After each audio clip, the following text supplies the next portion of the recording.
We are now in the last section 7 of this course, recommendations for practice success. There will be only one application question from this topic in the exam of the total 20 questions. These recommendations are based on the ITIL guiding principles, meaning in the exam you could have questions around, given a small scenario, which principle needs to be applied or is being applied, or which practice recommendation need to be applied. So watch out for those kind of questions. But you will have sufficient understanding of that soon as we move ahead in this section. Just a quick summary of the 7 guiding principles of ITIL. These are focus on value, start where you are, progress iteratively with feedback, collaborate and promote visibility, think and work holistically, keep it simple and practical, optimize and automate. These are the 7 guiding principles covered in the ITIL Foundation certification course. There are several recommendations in this practice. Let's begin. The first one is to establish a monitoring and event management strategy that includes the right tools and processes, which means the strategy should link to the proper tools and processes so that the strategy will work. That can bring consistencies in various teams, efforts on monitoring and event management. So, for example, if the strategy is to have monitor only certain services, certain critical services, then the monitoring tools and the processes should facilitate that. So start where you are, begin with what already exists when we do this, rather than trying to do everything from scratch. And next, regularly review and update your monitoring strategy to ensure that it is effective and efficient. And this is because environments change. So therefore, it is important to review the organization strategy and therefore the monitoring event management strategy as well. There may be newer types of events to monitor, newer services which may be more difficult or easier to monitor, and so on. So progress iteratively with feedback. Understand the purpose of the component being monitored. There are need to be good reasons as to why certain components are being monitored. For example, a database connected to an application, how critical that is and how it should be monitored. While there may be lots of features to monitor different devices and software. So focus on value, think and work holistically. So this monitoring should be based on what is important for the value stream and for the service goals. Then on the next slide, the one at the top, ensure that the needs of all stakeholders involved in managing and using a service component are considered when defining requirements, monitoring, and reporting.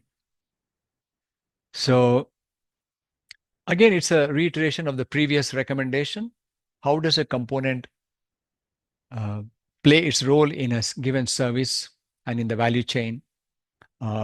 Is a change in the state of the component indicating an incident, or is that normal? So those have to be understood clearly. So collaborate and promote visibility because some expertise would be needed to get all this correctly. Think and work holistically, look at service in a holistic way rather than just thinking about a component in isolation.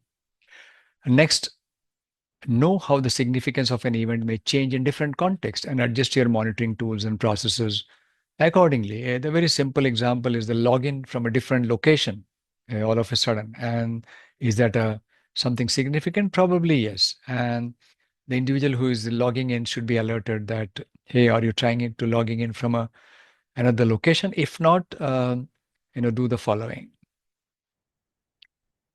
So think and work holistically, progress iteratively with feedback. Then the next is do not try to monitor events with unknown significance just in case it might be needed in future or because a tool enables it. And that's because there's no point in monitoring just for the sake of it. It may turn out to be just some informational events or events that are being acted upon where it doesn't matter if the action is taken or not taken. And this can actually increase the number of events to monitor and to take action on. If we look at what is really needed and what contributes to services and value streams, meaning for the proper operation of a service as expected and for the value stream. Keep it simple and practical and focus on value, therefore. Then we have regularly review how monitoring reports are used and whether they achieve their anticipated outcomes. So the practice will have its own measurement and reporting that can help in fine-tuning the entire event management system. And it can help to take on, for example, some lean projects to eliminate waste in the monitoring and event management. And also to be aware of what is missing already and to implement those as well. So progress iteratively with feedback and collaborate and promote visibility. Then we have a couple more left. The first one here is after outages or disruptions, work with other stakeholders to determine if monitoring and event management can be used to prevent recurrence or similar situations. Yes, and this can be useful by using tools such as the service configuration and doing some analysis as to what went wrong and whether something can be done to prevent it in the future.